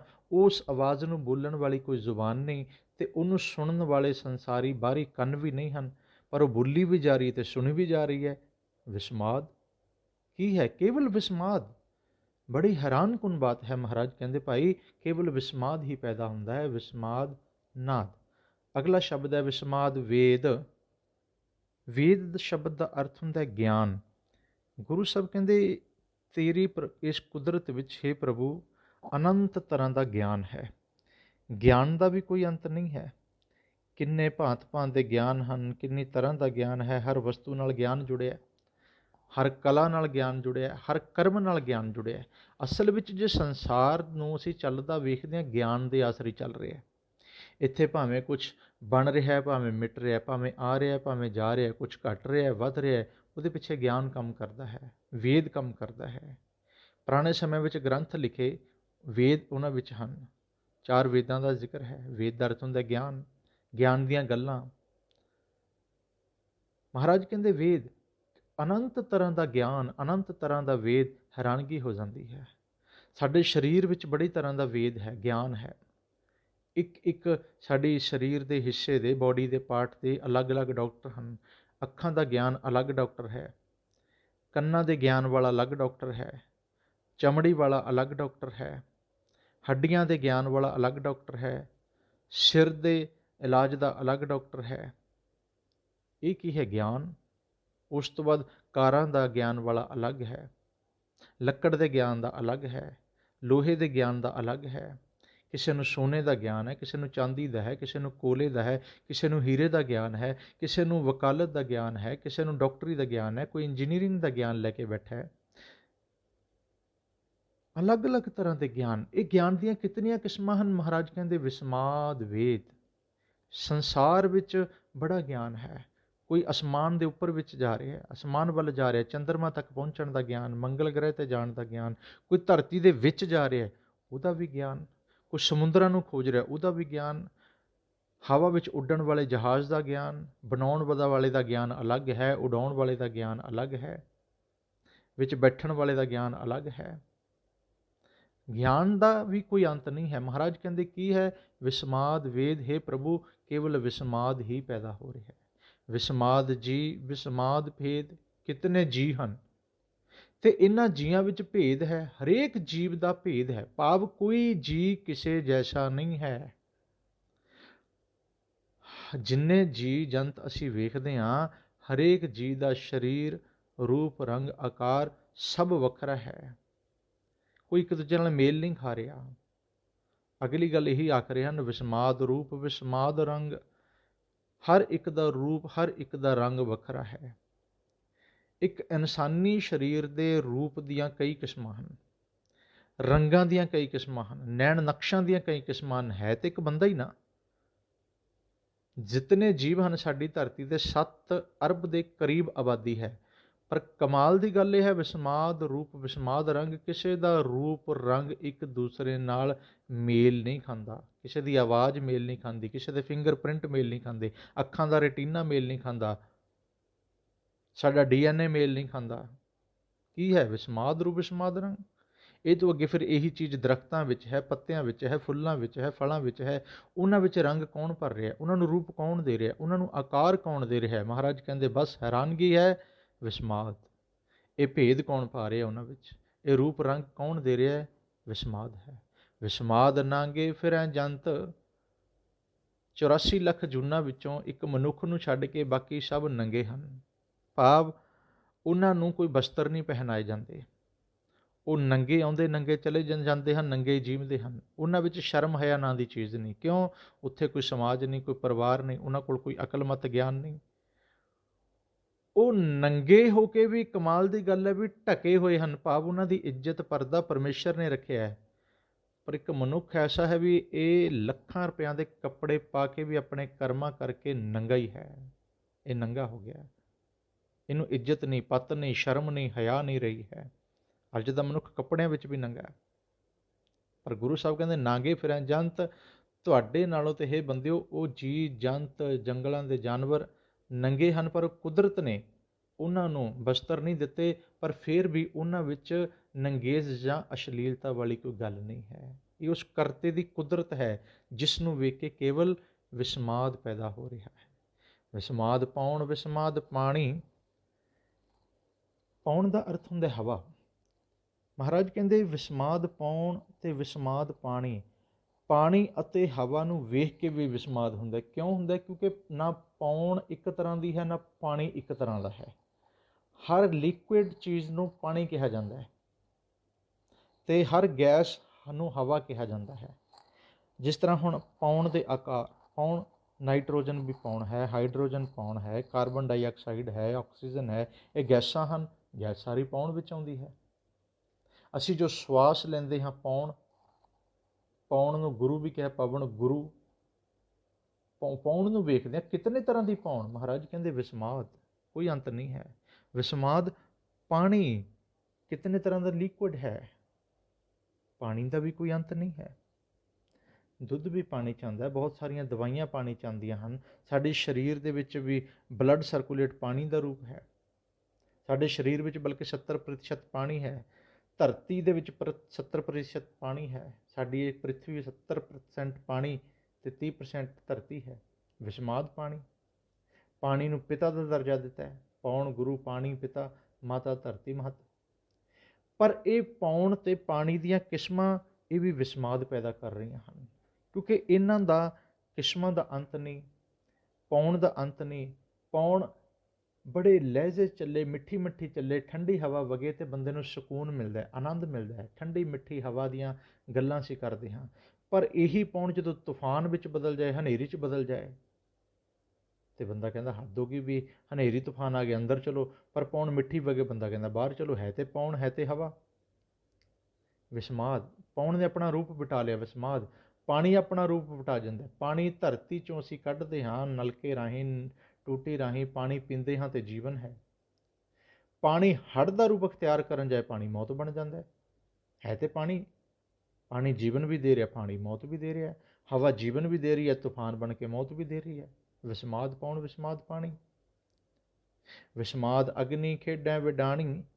ਅੱਗ ਕਈ ਤਰ੍ਹਾਂ ਦੀ ਕੌਤਕ ਰਚਦੀ ਹੈ, ਕਈ ਤਰ੍ਹਾਂ ਦੀਆਂ ਖੇਡਾਂ ਖੇਡਦੀ ਹੈ, ਜਿਸ ਨਾਲ ਵੀ ਵਿਸਮਾਦ ਪੈਦਾ ਹੋ ਰਿਹਾ ਹੈ। ਅੱਗ ਦੇ ਕਈ ਪ੍ਰਕਾਰ ਹੁੰਦੇ ਹਨ ਜੀ। ਦੇਖੋ, ਇੱਕ ਹੈ ਸੂਰਜ ਦੇ ਵਿੱਚ ਅੱਗ ਅਤੇ ਚੁੱਲ੍ਹੇ ਵਿੱਚ ਬਲਦੀ ਅੱਗ, ਇਹਨੂੰ ਕਹਿੰਦੇ ਨੇ ਪ੍ਰਤੱਖ ਅਗਨੀ। ਸਮੁੰਦਰ ਦੇ ਵਿੱਚ ਬਲਣ ਵਾਲੀ ਹੈ ਬੜਵਾ ਅਗਨੀ। ਸਰੀਰ ਦੇ ਵਿੱਚ ਹੁੰਦੀ ਹੈ ਜਠਰ ਅਗਨੀ। ਜੰਗਲ ਦੇ ਵਿੱਚ ਹੁੰਦੀ ਹੈ ਦਾਵਾ ਅਗਨੀ। ਸਾਡੇ ਮਨ ਦੇ ਵਿੱਚ ਹੁੰਦੀ ਹੈ ਚਿੰਤਾ ਅਗਨੀ, ਤ੍ਰਿਸ਼ਨਾ ਅਗਨੀ, ਕ੍ਰੋਧ ਅਗਨੀ, ਕਾਮ ਅਗਨੀ, ਲੋਭ ਅਗਨੀ, ਵਿਕਾਰਾਂ ਦੀ ਅਗਨੀ, ਈਰਖਾ ਦੀ ਅਗਨੀ। ਅਤੇ ਇਹ ਤੋਂ ਬਾਅਦ ਸਭ ਤੋਂ ਅਹਿਮ ਉਹ ਹੁੰਦੀ ਹੈ ਗੁਰੂ ਦੇ ਸ਼ਬਦ ਵਿੱਚ, ਉਹਨੂੰ ਕਹਿੰਦੇ ਨੇ ਬ੍ਰਹਮ ਅਗਨੀ। ਬ੍ਰਹਮ ਅਗਨੀ ਸਹਿਜੇ ਪਰਜਾਲੀ, ਏਕਿਆ ਚੋਟ ਸਜਾਇਆ, ਗੁਰਬਾਣੀ ਦਾ ਮੁੱਖ ਵਾਕ ਹੈ। ਪਰ ਬ੍ਰਹਮ ਅਗਨ ਕਿਸੇ ਵਿਰਲੇ ਦੇ ਅੰਦਰ ਜਗਦੀ ਹੈ। ਜਦੋਂ ਬ੍ਰਹਮ ਅਗਨ ਜਗਦੀ ਹੈ, ਇਹ ਸਾਡੇ ਮਨ ਦੇ ਚਿੰਤਾ, ਤ੍ਰਿਸ਼ਨਾ, ਕਾਮ, ਕ੍ਰੋਧ, ਲੋਭ, ਮੋਹ, ਹੰਕਾਰ ਦੀਆਂ ਸਾਰੀਆਂ ਅੱਗਾਂ ਨੂੰ ਬੁਝਾ ਦਿੰਦੀ ਹੈ। ਵਿਸਮਾਦ ਅਗਨੀ ਖੇਡਾਂ ਵਿਡਾਣੀ। ਸੂਰਜ ਰਾਹੀਂ ਅੱਗ ਆ ਰਹੀ ਹੈ, ਤਪਸ਼ ਆ ਰਹੀ ਹੈ। ਸਮੁੰਦਰ ਦਾ ਪਾਣੀ ਭਾਫ ਬਣ ਕੇ ਉੱਡਦਾ ਹੈ, ਬੱਦਲ ਬਣਦਾ ਹੈ, ਧਰਤੀ 'ਤੇ ਵਰਸਦਾ ਹੈ, ਧਰਤੀ ਨੂੰ ਖੁਸ਼ੀ ਮਿਲਦੀ ਹੈ, ਫਸਲਾਂ ਹਰੀਆਂ ਭਰੀਆਂ ਹੁੰਦੀਆਂ ਹਨ। ਸੂਰਜ ਦੀ ਤਪਸ਼ ਸਾਡੀਆਂ ਫਸਲਾਂ ਨੂੰ ਪਕਾਉਂਦੀ ਹੈ। ਅੱਗ ਚੁੱਲ੍ਹੇ ਵਿੱਚ ਬਲਦੀ ਹੈ, ਭੋਜਨ ਪੱਕਦਾ ਹੈ, ਪਰ ਚੁੱਲ੍ਹੇ ਤੋਂ ਬਾਹਰ ਨਿਕਲ ਕੇ ਲੱਗੇ ਅੱਗ ਲਾਉਂਦੀ ਹੈ, ਨੁਕਸਾਨ ਕਰਦੀ ਹੈ। ਵਿਸਮਾਦ ਅਗਨੀ ਖੇਡਾਂ ਵਿਡਾਣੀ। ਇਸੇ ਤਰ੍ਹਾਂ ਵਿਸਮਾਦ ਧਰਤੀ ਵਿਸਮਾਦ ਖਾਣੀ। ਧਰਤੀ ਬੜਾ ਵਿਸਮਾਦ ਅਚਰਜਤਾ, ਧਰਤੀ ਹੈਰਾਨਗੀ ਦੀ ਗੱਲ ਹੈ। ਇਤਨੀ ਵੱਡੀ ਧਰਤੀ, ਧਰਤੀ ਦੇ ਵਿੱਚ ਤੂੰ ਕਿਤਨੀਆਂ ਰਹਿਮਤਾਂ ਬਰਕਤਾਂ ਪਾਈਆਂ ਨੇ ਹੇ ਪਾਤਸ਼ਾਹ। ਧਰਤੀ ਦੇ ਵਿੱਚੋਂ ਸੋਨਾ ਵੀ ਨਿਕਲਦਾ, ਲੋਹਾ ਵੀ ਨਿਕਲਦਾ, ਕੋਲਾ ਵੀ ਨਿਕਲਦਾ, ਹੀਰੇ ਵੀ ਨਿਕਲਦੇ ਨੇ, ਚਾਂਦੀ ਵੀ ਨਿਕਲਦੀ ਹੈ, ਅਬਰਕ ਵੀ ਨਿਕਲ ਰਿਹਾ, ਧਰਤੀ ਵਿੱਚੋਂ ਸਾਰਾ ਕੁਝ ਨਿਕਲ ਰਿਹਾ। ਫਸਲਾਂ ਪੈਦਾ ਧਰਤੀ ਕਰ ਰਹੀ ਹੈ। ਹਰ ਕਮਾਲ ਦੀ ਗੱਲ ਹੈ, ਇਤਨੀ ਉਪਜਾਊ ਸ਼ਕਤੀ ਪਾ ਦਿੱਤੀ। ਸਦੀਆਂ ਯੁੱਗਾਂ ਤੋਂ ਮਨੁੱਖ ਇਸ ਧਰਤੀ 'ਚੋਂ ਪਤਾ ਹੀ ਨਹੀਂ ਕਿਤਨਾ ਅਨਾਜ ਪੈਦਾ ਕਰ ਕਰਕੇ ਖਾ ਗਿਆ, ਪਰ ਧਰਤੀ ਦੀ ਸ਼ਕਤੀ ਨਹੀਂ ਮੁੱਕੀ, ਸਮਰੱਥਾ ਖਤਮ ਨਹੀਂ ਹੋਈ। ਵਿਸਮਾਦ ਧਰਤੀ। ਧਰਤੀ ਨੂੰ ਰੋਜ਼ ਪੁੱਟਦੇ ਹਾਂ, ਵੱਡੇ ਵੱਡੇ ਬਿਲਡੋਜ਼ਰਾਂ ਨਾਲ ਧਰਤੀ ਪੁੱਟੀ ਜਾਂਦੀ ਹੈ। ਵੱਡੀਆਂ ਵੱਡੀਆਂ ਮਸ਼ੀਨਾਂ ਧਰਤੀ ਵਿੱਚ ਹੋਲ ਕਰ ਰਹੀਆਂ ਹਨ, ਬੜੇ ਗਹਿਰੇ ਗਹਿਰੇ ਹੋਲ ਕੀਤੇ ਜਾ ਰਹੇ ਹਨ, ਪਰ ਧਰਤੀ ਨੇ ਆਪਣਾ ਸੁਭਾਅ ਨਹੀਂ ਤਿਆਗਿਆ। ਨਿਮਰ ਵਾਲਾ, ਮਾਂ ਵਾਲਾ, ਮਾਤਾ ਧਰਤ ਮੱਤ ਤਾਂ ਹੀ ਆਖਿਆ। ਵਿਸਮਾਦ ਧਰਤੀ ਵਿਸਮਾਦ ਖਾਣੀ। ਚਾਰ ਖਾਣੀਆਂ ਅੰਡਜ, ਜੇਰਜ, ਸ਼ੇਤਜ, ਉਤਪੁਜ। ਇਹਨਾਂ ਚਾਰ ਖਾਣੀਆਂ ਤੋਂ ਜੀਵ ਪੈਦਾ ਹੁੰਦੇ ਨੇ। ਧਰਤੀ ਦੇ ਉੱਪਰ ਚਾਰ ਖਾਣੀਆਂ ਹਨ। ਅੰਡਜ ਆਂਡਿਆਂ ਤੋਂ ਪੈਦਾ ਹੋਣ ਵਾਲੇ, ਜੇਰਜ ਮਨੁੱਖ ਜਾਨਵਰ ਆਦਿ, ਸ਼ੇਤਜ ਦਾ ਪਸੀਨਾ, ਮੁੜਕਾ, ਭੜਾਸ, ਮੌਇਸਚਰ ਆਦਿਕ। ਜਿਵੇਂ ਕਿ ਇਹਨਾਂ ਤੋਂ ਕੀ ਪੈਦਾ ਹੁੰਦਾ ਜੀ? ਮੱਛਰ, ਕੀੜੇ, ਕਈ ਤਰ੍ਹਾਂ ਦੇ ਜਰਮ, ਕੀਟਾਣੂ ਭੜਾਸ ਨਾਲ, ਸਲਾਬ ਨਾਲ ਪੈਦਾ ਹੁੰਦੇ ਨੇ। ਉਸ ਤੋਂ ਬਾਅਦ ਹੈ ਉਤਪੁਜ। ਉਤਪੁਜ ਪਾਣੀ ਅਤੇ ਮਿੱਟੀ ਦੇ ਵਿੱਚੋਂ, ਪਹਾੜਾਂ ਦੇ ਦਰਖਤ, ਫਸਲਾਂ, ਜੰਗਲਾਂ ਦੇ ਵਿੱਚ ਉੱਗੇ ਦਰਖਤ। ਇਹ ਕੀ ਹੈ? ਕਹਿੰਦੇ ਵਿਸਮਾਦ ਧਰਤੀ ਵਿਸਮਾਦ ਖਾਣੀ। ਹੈਰਾਨਗੀ ਹੈ, ਅਚਰਜਤਾ ਹੈ। ਕੌਣ ਉੱਥੇ ਬੀਜ ਬੀਜਣ ਗਿਆ? ਕੌਣ ਉੱਥੇ ਖੇਤੀ ਕਰਕੇ ਆਇਆ? ਕਿਹਨੇ ਉਹਨਾਂ ਨੂੰ ਪਾਣੀ ਲਗਾਇਆ? ਕਿਹਨੇ ਸਾਂਭ ਸੰਭਾਲ ਕੀਤੀ? ਹੇ ਪ੍ਰਭੂ ਤੂੰ ਕੀਤੀ ਹੈ। ਕਹਿੰਦੇ ਇਹਦੇ ਵਿੱਚ ਵੀ ਵਿਸਮਾਦ ਹੈ। ਵਿਸਮਾਦ ਸਾਧ ਲੱਗਿਆ ਪ੍ਰਾਣੀ। ਪਰ ਇਹ ਜੀਵ ਹਜ਼ਾਰਾਂ ਲੱਖਾਂ ਸਾਦਾਂ ਤੇ ਰਸਾਂ ਦੇ ਵਿੱਚ ਘਿਰਿਆ ਹੋਇਆ, ਕਹਿੰਦੇ ਇਹਨੂੰ ਦੇਖ ਕੇ ਵੀ ਵਿਸਮਾਦ ਹੀ ਪੈਦਾ ਹੋ ਰਿਹਾ ਹੈ। ਵਿਸਮਾਦ ਹੈ। ਬੰਦਾ ਮਾਇਆ ਦੇ ਰਸਾਂ ਵਿੱਚ, ਸਵਾਦਾਂ ਵਿੱਚ ਲੱਗਿਆ ਹੋਇਆ। ਅੱਜ ਜਦੋਂ ਕਿਸੇ ਨੂੰ ਗੱਲ ਕਰੋ ਖਾਣ ਪੀਣ ਦੀ ਗੱਲ, ਆਹ ਖਾਧਾ ਬੜਾ ਸਵਾਦ ਸੀ, ਆਹ ਖਾਧਾ ਬਹੁਤ ਸਵਾਦ ਸੀ, ਆਹ ਖਾਧਾ ਇਹਦੇ 'ਚ ਬਿਲਕੁਲ ਸਵਾਦ ਨਹੀਂ ਸੀ, ਆਹ ਵਸਤੂ ਸਵਾਦ ਬਣੀ, ਆਹ ਵਸਤੂ ਸਵਾਦ ਨਹੀਂ ਹੈ, ਆਹ ਦੇਖਣ ਦਾ ਸਵਾਦ ਆ ਗਿਆ, ਇੱਥੇ ਘੁੰਮਣ ਦਾ ਸਵਾਦ ਆ ਗਿਆ। ਸਾਧ ਲੱਗਿਆ ਪ੍ਰਾਣੀ। ਕੱਪੜੇ ਪਹਿਨਣ ਦਾ ਵੀ ਸਵਾਦ ਹੈ, ਕੁਝ ਕਿਤੇ ਘੁੰਮਣ ਫਿਰਨ ਦਾ ਸਵਾਦ ਹੈ, ਟੇਸਟ ਹੈ, ਰਸ ਹੈ। ਤਾਂ ਹੀ ਮਹਾਰਾਜ ਨੇ ਸੁਖਮਨੀ ਸਾਹਿਬ 'ਚ ਕਿਹਾ ਸੀ, ਜਿਹ ਪ੍ਰਸਾਦ ਰੰਗ ਰਸ ਭੋਗ, ਜਿਸ ਦੀ ਕਿਰਪਾ ਨਾਲ ਤੂੰ ਰੰਗ ਰਸ ਭੋਗਦਾ, ਰੰਗ ਰਸਾਂ ਨੂੰ ਮਾਣਦਾ, ਨਾਨਕ ਸਦਾ ਧਿਆਈਐ ਧਿਆਵਨ ਜੋਗ। ਉਹਨੂੰ ਧਿਆ ਜਿਹਨੇ ਸਾਰਾ ਪੈਦਾ ਕੀਤਾ ਹੈ। ਵਿਸਮਾਦ ਸਾਧ ਲੱਗਿਆ ਪ੍ਰਾਣੀ। ਇਹ ਪ੍ਰਾਣੀ, ਸੰਸਾਰ ਦੇ ਪ੍ਰਾਣੀ ਜੀਵ, ਇਹ ਸਾਰੇ ਵੱਖ ਵੱਖ ਸਾਦਾਂ ਰਸਾਂ ਦੇ ਵਿੱਚ ਮਸਤ ਹਨ, ਗਲਤਾਨ ਹਨ। ਲੱਗਿਆਂ ਦਾ ਅਰਥ ਹੈ ਵੀ ਉੱਥੇ ਲੱਗੇ ਹੋਏ ਨੇ, ਗਲਤਾਨ ਨੇ। ਸੱਚ ਦੇ ਰਸ ਨਾਲ ਨਹੀਂ ਲੱਗੇ, ਮਾਇਆ ਦੇ ਰਸਾਂ ਨਾਲ ਲੱਗੇ ਹਨ, ਸੰਸਾਰ ਦੇ ਰਸਾਂ ਨਾਲ ਲੱਗੇ ਹਨ। ਕਹਿੰਦੇ ਹੁਣ ਮੈਂ ਕੀ ਕਰਾਂ ਮਹਾਰਾਜ? ਕਹਿੰਦੇ ਹੈਰਾਨਗੀ ਹੋ ਰਹੀ ਵੀ ਸੱਚ ਨੂੰ ਛੱਡ ਕੇ ਤੁਸੀਂ ਮਾਇਆ ਨਾਲ ਜੁੜੇ ਹੋ। ਵਿਸਮਾਦ ਸਾਧ ਲੱਗਿਆ ਪ੍ਰਾਣੀ। ਵਿਸਮਾਦ ਸੰਜੋਗ, ਵਿਸਮਾਦ ਵਿਜੋਗ। ਸੰਜੋਗ ਵਿਜੋਗ, ਮਿਲਣਾ ਤੇ ਵਿਛੜਨਾ, ਇਹਨਾਂ ਵਿੱਚ ਵੀ ਵਿਸਮਾਦ ਹੈ। ਹਰ ਰੋਜ਼ ਹਜ਼ਾਰਾਂ ਪ੍ਰਾਣੀ ਮਿਲ ਰਹੇ ਨੇ, ਹਰ ਰੋਜ਼ ਹਜ਼ਾਰਾਂ ਵਿਛੜ ਰਹੇ ਨੇ। ਲੱਖਾਂ ਕਰੋੜਾਂ ਮੌਤਾਂ, ਲੱਖਾਂ ਕਰੋੜਾਂ ਜਨਮ ਰੋਜ਼ ਹੋ ਰਹੇ ਨੇ। ਵਿਸਮਾਦ ਸੰਜੋਗ, ਵਿਸਮਾਦ ਵਿਜੋਗ। ਤਾਂ ਹੀ ਜਪਜੀ ਸਾਹਿਬ 'ਚ ਕਿਹਾ ਸੀ, ਸੰਜੋਗ ਵਿਜੋਗ ਦੋਏ ਕਾਰ ਚਲਾਵੈਂ, ਲੇਖੇ ਆਵੈਂ ਭਾਗ। ਕਾਰ ਚੱਲ ਹੀ ਇਹਨਾਂ ਨਾਲ ਰਹੀ ਹੈ। ਸੰਸਾਰ ਸੰਜੋਗ ਵਿਜੋਗ ਨਾਲ ਚੱਲ ਰਿਹਾ। ਕਿਤੇ ਦੋ ਸਰੀਰਾਂ ਦਾ ਸੰਜੋਗ ਵਿਜੋਗ ਹੋ ਰਿਹਾ, ਦੋ ਰਿਸ਼ਤਿਆਂ ਦਾ ਸੰਜੋਗ ਵਿਜੋਗ ਹੋ ਰਿਹਾ, ਕਿਤੇ ਜਨਮ ਮਰਨ ਦਾ ਸੰਜੋਗ ਵਿਜੋਗ ਹੋ ਰਿਹਾ, ਅਤੇ ਕਿਤੇ ਕਿਤੇ ਕਦੇ ਕਦੇ ਕੋਈ ਭਾਗਾਂ ਵਾਲਾ ਹੁੰਦਾ ਜਿਹਦਾ ਅਕਾਲ ਪੁਰਖ ਪਰਮੇਸ਼ਰ ਨਾਲ ਸੰਜੋਗ ਹੋ ਰਿਹਾ ਹੈ। ਕੋਈ ਅਭਾਗਾ ਐਸਾ ਹੁੰਦਾ ਉਹਦਾ ਵਿਜੋਗ ਵੀ ਹੋ ਜਾਂਦਾ ਹੈ। ਵਿਸਮਾਦ ਸੰਜੋਗ, ਵਿਸਮਾਦ ਵਿਜੋਗ। ਅਸਰਜਤਾ ਹੈ, ਖੇਡ ਹੈ ਤੇਰੀ। ਵਿਸਮਾਦ ਭੁੱਖ, ਵਿਸਮਾਦ ਭੋਗ। ਭੁੱਖ ਵੀ ਵਿਸਮਾਦ ਪੈਦਾ ਕਰ ਰਹੀ ਹੈ ਅਤੇ ਭੋਗ ਵੀ ਵਿਸਮਾਦ ਪੈਦਾ ਕਰ ਰਹੇ ਨੇ। ਭੋਗ ਦਾ ਅਰਥ ਖਾਣਾ ਵੀ ਹੁੰਦਾ ਹੈ। ਭੋਗ ਕਿਸੇ ਦੇਵੀ ਦੇਵਤੇ ਦੇ ਅੱਗੇ ਪ੍ਰਸ਼ਾਦ ਰੱਖ ਕੇ ਉਹਨੂੰ ਜੂਠਾ ਕਰਨਾ ਵੀ ਭੋਗ ਹੁੰਦਾ ਹੈ। ਭੋਗ ਦਾ ਅਰਥ ਭੋਗਣਾ ਵੀ ਹੁੰਦਾ ਹੈ, ਖੁਸ਼ੀ ਮੰਨਣਾ ਵੀ ਹੁੰਦਾ ਹੈ। ਭੁੱਖ ਦੇ ਵੀ ਕਈ ਰੂਪ ਹੁੰਦੇ ਹਨ।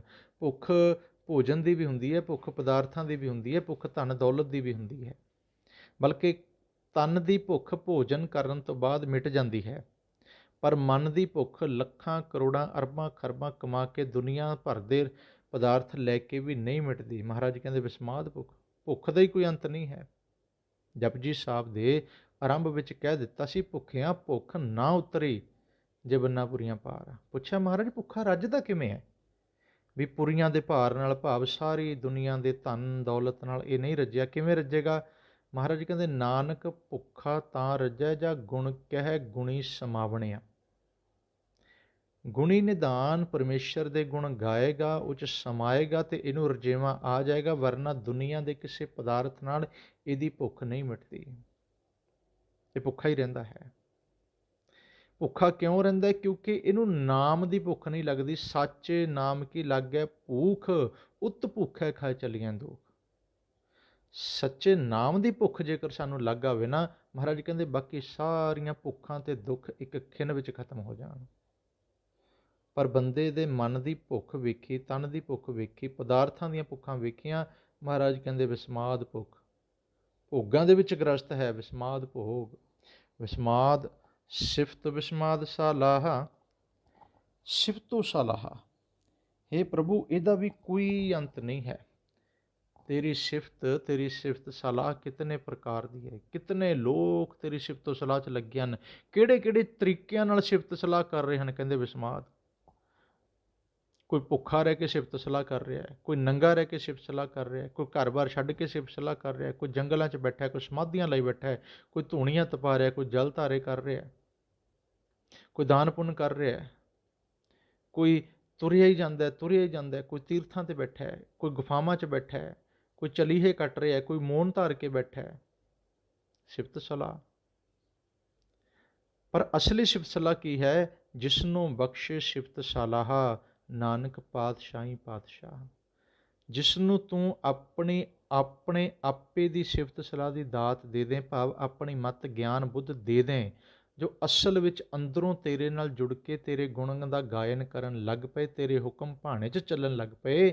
ਮਹਾਰਾਜ ਕਹਿੰਦੇ ਉਹ ਸਿਫਤ ਸਲਾਹ ਹੈ, ਤੇ ਉਹੀ ਇਸ ਜੀਵ ਨੂੰ ਪਾਤਸ਼ਾਹਾਂ ਦਾ ਪਾਤਸ਼ਾਹ ਬਣਾ ਦਿੰਦੀ ਹੈ। ਵਿਸਮਾਦ ਸਿਫਤ ਵਿਸਮਾਦ ਸਲਾਹ। ਇਹ ਸਿਫਤ ਸਲਾਹ ਕਮਾਲ ਹੈ। ਇੱਕ ਆਮ ਇਨਸਾਨ ਨੂੰ ਪਾਤਸ਼ਾਹ ਬਣਾ ਦੇ, ਇਹ ਤੋਂ ਵੱਡੀ ਸਿਫਤ ਸਲਾਹ ਕੀ ਹੋਏ। ਵਿਸਮਾਦ ਉੱਜੜ ਵਿਸਮਾਦ ਰਾਹ, ਹਜ਼ਾਰਾਂ ਲੱਖਾਂ ਪ੍ਰਾਣੀ ਰੋਜ਼ ਉੱਜੜਦੇ ਹਨ, ਭਾਵ ਕੁਰਾਹੇ ਪੈ ਜਾਂਦੇ ਹਨ, ਭਟਕਦੇ ਹਨ। ਵਿਸਮਾਦ ਰਾਹ, ਤੇ ਕਈ ਐਸੇ ਹੁੰਦੇ ਹਨ ਜਿਹੜੇ ਉੱਜੜਿਆਂ ਭਟਕਿਆਂ ਨੂੰ ਤੂੰ ਰਾਹ 'ਤੇ ਪਾ ਦਿੰਦਾ ਹੈ। ਕਈ ਉੱਜੜੇ ਹੋਏ ਨੇ, ਭਟਕੇ ਹੋਏ ਨੇ, ਕਈ ਰਾਹ ਵੀ ਪਏ ਹੋਏ ਨੇ, ਕਈ ਰਾਹ ਪੈ ਰਹੇ ਹਨ, ਰਾਹ 'ਤੇ ਆ ਰਹੇ ਹਨ, ਸੱਚੇ ਮਾਰਗ 'ਤੇ ਤੁਰ ਰਹੇ ਹਨ। ਜਿਨ੍ਹਾਂ ਦਾ ਭਰਮ ਮਿਟ ਰਿਹਾ, ਅਗਿਆਨ ਮਿਟ ਰਿਹਾ, ਭਟਕਣਾ ਮਿਟ ਰਹੀ ਹੈ, ਜਿਨ੍ਹਾਂ ਦੇ ਅੰਦਰੋਂ ਹਨੇਰਾ ਮਿਟ ਰਿਹਾ ਹੈ। ਵਿਸਮਾਦ ਰਾਹ। ਭੁੱਲੇ ਸਿੱਖ ਗੁਰੂ ਸਮਝਾਏ, ਉੱਜੜ ਜਾਂਦੇ ਮਾਰਗ ਪਾਏ। ਭੁੱਲੇ ਕਉ ਗੁਰ ਮਾਰਗ ਪਾਇਆ, ਅਵਰ ਤਿਆਗ ਹਰ ਭਗਤੀ ਲਾਇਆ। ਭੁੱਲੇ ਮਾਰਗ ਜਿਨ੍ਹੇ ਬਤਾਇਆ, ਐਸਾ ਗੁਰ ਬੜ ਭਾਗੀ ਪਾਇਆ। ਵਿਸਮਾਦ ਉੱਜੜ ਵਿਸਮਾਦ ਰਾਹ। ਮਨੁੱਖ ਜਦੋਂ ਭਰਮ 'ਚ ਹੁੰਦਾ, ਇਹ ਉੱਜੜਿਆ ਹੁੰਦਾ, ਭਾਵ ਜਦੋਂ ਸੱਚ ਨੂੰ ਛੱਡ ਕੇ ਇਹ ਮਾਇਆ ਵਾਲੇ ਪਾਸੇ, ਸੰਸਾਰ ਵਾਲੇ ਪਾਸੇ, ਦੁਨਿਆਵੀ ਰੰਗ ਤਮਾਸ਼ਿਆਂ ਵਾਲੇ ਪਾਸੇ ਤੁਰ ਪੈਂਦਾ ਨਾ, ਉਹਨੂੰ ਕਹਿੰਦੇ ਨੇ ਉੱਜੜਨਾ। ਤੇ ਜਦੋਂ ਇਹ ਸੱਚ ਦੇ ਮਾਰਗ 'ਤੇ ਤੁਰ ਪਏ, ਮਾਇਆ ਨੂੰ ਪਿੱਠ ਦਿਖਾ ਦੇ, ਮਾਇਆ ਵੱਲੋਂ ਸੁਰਤ ਮਨ ਇਹਦਾ ਮੁੜ ਜਾਏ, ਇਹਨੂੰ ਗੁਰੂ ਸ਼ਬਦ ਚੰਗਾ ਲੱਗਣ ਲੱਗ ਜਾਏ, ਨਾਮ ਚੰਗਾ ਲੱਗੇ, ਬਾਣੀ ਚੰਗੀ ਲੱਗਣ ਲੱਗ ਜਾਏ, ਮਹਾਰਾਜ ਕਹਿੰਦੇ ਸਮਝੋ ਇਹ ਰਾਹ 'ਤੇ ਪੈ ਗਿਆ। ਤੇ ਇਹਦੇ ਵਿੱਚ ਵੀ ਬੜੀ ਅਚਰਜਤਾ ਹੈ ਕਿ ਕਿਵੇਂ ਇਹ ਖੇਡ ਵਰਤਾਨਾ ਹੈ। ਕਿਵੇਂ ਕਿਸੇ ਸ਼ਰਾਬੀ ਦਾ ਮਨ ਬਦਲ ਦੇਣਾ, ਉਹ ਨਾਮ ਅੰਮ੍ਰਿਤ ਨਾਲ ਜੁੜ ਜਾਂਦਾ ਹੈ। ਕਿਸੇ ਇੱਕ ਪਖੰਡੀ ਬੰਦਾ ਸਭ ਕੁਝ ਛੱਡ ਕੇ ਤੇਰੇ ਦਰ ਦਾ ਭਿਖਾਰੀ ਬਣ ਜਾਂਦਾ ਹੈ। ਇਹ ਵਿਸਮਾਦ ਹੈ। ਵਿਸਮਾਦ ਨੇੜੇ ਵਿਸਮਾਦ ਦੂਰ। ਕੁਝ ਲੋਕ ਤੈਨੂੰ ਬਹੁਤ ਨੇੜੇ ਮੰਨਦੇ ਨੇ, ਕੁਝ ਬਹੁਤ ਦੂਰ ਮੰਨਦੇ ਨੇ। ਤੇ ਅਗਲੀ ਲਾਈਨ ਹੈ ਵਿਸਮਾਦ ਦੇਖਿਆ ਹਾਜ਼ਰਾ ਹਜ਼ੂਰ। ਤੇ ਕੁਝ ਉਹ ਵੀ ਨੇ ਜਿਹੜੇ ਕਹਿੰਦੇ ਨੇ ਪ੍ਰਭੂ ਤੇ ਹਾਜ਼ਰ ਨਾਜ਼ਰ ਹੈ, ਤੇ ਸਾਨੂੰ ਦੇਖ ਰਿਹਾ ਹੈ, ਤੇ ਸਾਨੂੰ ਵੀ ਦਿਖ ਰਿਹਾ ਹੈ। ਹੁਣ ਕੀ ਕਰੀਏ? ਮਹਾਰਾਜ ਕਹਿੰਦੇ ਵਿਸਮਾਦ। ਕਈ ਤਾਂ ਕਹਿੰਦੇ ਨੇ ਵੀ ਨੇੜੇ ਹੈ, ਸਾਡੇ ਧਾਰਮਿਕ ਸਥਾਨ 'ਤੇ ਹੈ, ਜਾ ਕੇ ਜਦੋਂ ਮਰਜ਼ੀ ਦੇਖ ਲੈਂਦੇ ਹਾਂ, ਮਿਲ ਲੈਂਦੇ ਹਾਂ। ਕੁਝ ਕਹਿੰਦੇ ਜੀ ਬਹੁਤ ਦੂਰ ਹੈ, ਕਿੱਥੇ ਹੈ? 7ਵੇਂ ਅਸਮਾਨ 'ਤੇ ਹੈ, ਜਾਂ ਉੱਪਰ ਬੈਠਾ ਹੈ। ਕਹਾਵਤ ਹੈ ਉੱਪਰ ਵਾਲਾ ਸਭ ਵੇਖ ਰਹਾ ਹੈ। ਉਹਨਾਂ ਵਾਸਤੇ ਦੂਰ ਹੈ। ਜਪਜੀ ਸਾਹਿਬ ਦੇ ਵਿੱਚ ਕਿਹਾ ਸੀ, ਗਾਵੈ ਕੋ ਜਾਪੈ ਦਿਸੈ ਦੂਰ, ਗਾਵੈ ਕੋ ਵੇਖੈ ਹਾਦਰਾ ਹਦੂਰ। ਕੋਈ ਗਾ ਰਿਹਾ ਹੈ ਤੂੰ ਬਹੁਤ ਦੂਰ ਹੈ, ਕੋਈ ਗਾ ਰਿਹਾ ਤੂੰ ਹਾਜ਼ਰ ਨਾਜ਼ਰ ਹੈ, ਨੇੜੇ ਹੈ। ਪਰ ਬਾਣੀ ਦਾ ਫੈਸਲਾ ਹੈ, ਜਹ ਜਹ ਪੇਖੋਂ ਤਹ ਹਜ਼ੂਰ, ਦੂਰ ਕਤੋਂ ਨਾ ਜਾਈ, ਉਹ ਦੂਰ ਹੁੰਦਾ ਹੀ ਨਹੀਂ, ਹਾਜ਼ਰ ਨਾਜ਼ਰ ਹੈ, ਹਮੇਸ਼ਾ ਹੀ ਹਾਜ਼ਰ ਹੈ, ਹਰ ਵੇਲੇ ਨਾਲ ਹੈ। ਮਨ ਹਰ ਜੀਤ ਤੇਰੇ ਨਾਲ ਹੈ, ਗੁਰਮਤੀ ਰੰਗ ਮਾਨ। ਪਰ ਕਹਿੰਦੇ ਵਿਸਮਾਦ ਹੈ, ਕਿਸੇ ਨੂੰ ਤੂੰ ਮੱਤ ਦਿੱਤੀ ਉਹ ਨੇੜੇ ਮੰਨਦਾ, ਕਿਸੇ ਕੋਲ ਐਸੀ ਮੱਤ ਹੈ ਦੂਰ ਮੰਨਦਾ, ਅਤੇ ਕਿਸੇ ਕੋਲ ਐਸੀ ਗੁਰਮਤ ਹੈ ਉਹ ਕਹਿੰਦਾ ਉਪ ਤੇ ਭਾਈ ਹਾਜ਼ਰਾ ਹਜ਼ੂਰ ਹੈ। ਜ਼ਾਹਰ ਜ਼ਹੂਰ ਹੈ ਕਿ ਹਾਜ਼ਰ ਹਜ਼ੂਰ ਹੈ, ਦਸਮੇਸ਼ ਪਿਤਾ ਜਾਪ ਸਭ 'ਚ ਕਹਿ ਰਹੇ। ਅੱਗੇ ਕੀ ਕਹਿੰਦੇ ਨੇ, ਵੇਖ ਵਿਡਾਣ ਰਹਿਆ ਵਿਸਮਾਦ, ਨਾਨਕ ਬੁੱਝਣ ਪੂਰੈ ਭਾਗ। ਹੁਣ ਮਹਾਰਾਜ ਕਹਿੰਦੇ ਐਸੇ ਵਿਸਮਾਦ ਨੂੰ ਵੇਖ ਕੇ, ਐਸੇ ਤੇਰੇ ਕੌਤਕ ਵੇਖ ਕੇ, ਕਲਾ ਵੇਖ ਕੇ, ਤੇਰੀਆਂ ਖੇਡਾਂ ਵੇਖ ਕੇ ਵਿਸਮਾਦ ਹੀ ਪੈਦਾ ਹੋ ਰਿਹਾ। ਵੇਖ ਵਿਡਾਣ, ਹੈਰਾਨਗੀ ਦੀਆਂ ਗੱਲਾਂ ਨੂੰ ਵੇਖ ਕੇ, ਕੁਦਰਤ ਦੇ ਰੰਗਾਂ ਨੂੰ ਵੇਖ ਕੇ, ਪਦਾਰਥਾਂ ਨੂੰ ਵੇਖ ਕੇ, ਇਹ ਨਾਦ ਵੇਦ ਵੇਖ ਕੇ, ਧਰਤੀ ਪੌਣ ਪਾਣੀ ਬਸੰਤਰ ਵੇਖ ਕੇ, ਅੱਗ ਵੇਖ ਕੇ, ਹਵਾ ਵੇਖ ਕੇ, ਕਹਿੰਦੇ ਕਿਵ ਕੀ ਹੈ, ਵੇਖ ਵਿਡਾਣ ਰਹਿਆ ਵਿਸਮਾਦ। ਇਸ ਅਚਰਜ ਕੌਤਕ ਨੇ ਮੇਰੇ ਅੰਦਰ ਮਨ ਨੂੰ ਝਰਨਾਹਟ ਛੇੜ ਦਿੱਤੀ ਹੈ, ਮੈਨੂੰ ਅਚੰਭਿਤ ਕਰ ਦਿੱਤਾ ਹੈ। ਮੈਂ ਹੈਰਾਨਗੀ ਦੇ ਹੱਦ ਬੰਨੇ ਟੱਪ ਗਿਆ ਹਾਂ। ਇਹ ਤੇਰਾ ਇਲਾਹੀ ਤਮਾਸ਼ਾ ਹੈ। ਕਿਵੇਂ ਤੂੰ ਇਤਨੇ ਵੱਡੇ ਸੰਸਾਰ ਨੂੰ ਬਣਾਇਆ, ਕਿਵੇਂ ਚਲਾ ਰਿਹਾ ਹੈ, ਕਿਵੇਂ ਤੂੰ ਰੰਗ ਭਰ ਰਿਹਾ ਹੈ, ਆਕਾਰ ਦੇ ਰਿਹਾ ਹੈ, ਖੁਸ਼ਬੂ ਦੇ ਰਿਹਾ ਹੈ, ਡਿਜ਼ਾਈਨ ਦੇ ਰਿਹਾ ਹੈ, ਉਹਨਾਂ ਨੂੰ ਜੀਵਨ ਵੀ ਦੇ ਰਿਹਾ ਹੈ, ਜੀਵ ਜੰਤੂਆਂ ਦੇ ਰਿਜ਼ਕ ਦਾ ਪ੍ਰਬੰਧ ਕਰ ਰਿਹਾ ਹੈ। ਕਹਿੰਦੇ ਵੇਖ ਵਿਡਾਣ, ਤੇਰੇ ਅਚਰਜ ਕੌਤਕ ਹਨ। ਰਹਿਆ ਵਿਸਮਾਦ, ਮਨ ਵਿੱਚ ਕੇਵਲ ਵਿਸਮਾਦ ਹੀ ਰਹਿ ਜਾਂਦਾ ਹੈ। ਹੁਣ ਪਰ ਇਹਨੂੰ ਕਿਵੇਂ ਮੰਨੀਏ, ਕਿਵੇਂ ਸਮਝੀਏ? ਨਾਨਕ ਬੁੱਝਣ ਪੂਰੈ ਭਾਗ। ਤੇ ਅਖੀਰ 'ਚ ਮਹਾਰਾਜ ਕਹਿੰਦੇ ਨੇ, ਹੇ ਨਾਨਕ ਆਖ, ਇਹ ਤੇ ਕੇਵਲ ਪੂਰੇ ਭਾਗਾਂ ਨਾਲ ਹੀ, ਕਿਸੇ ਦੇ ਪੂਰੇ ਭਾਗ ਹੋ ਜਾਣ, ਭਾਵ ਕਿਸੇ ਅੰਦਰ ਪੂਰਾ ਗਿਆਨ, ਪੂਰਾ ਚਾਨਣ ਹੋ ਜਾਏ, ਉਹੀ ਇਸ ਗੱਲ ਨੂੰ ਸਮਝ ਸਕਦਾ ਹੈ, ਉਹਦੀ ਪਕੜ ਵਿੱਚ ਇਹ ਗੱਲ ਆ ਸਕਦੀ ਹੈ। ਉਹਨੂੰ ਹੀ ਇਹ ਮੱਤ ਬੁੱਧ ਪਰਮੇਸ਼ਰ ਵਾਹਿਗੁਰੂ ਜੀ ਦਿੰਦਾ, ਜਿਹਦੇ ਭਾਗ ਪੂਰੇ ਹੁੰਦੇ ਨੇ।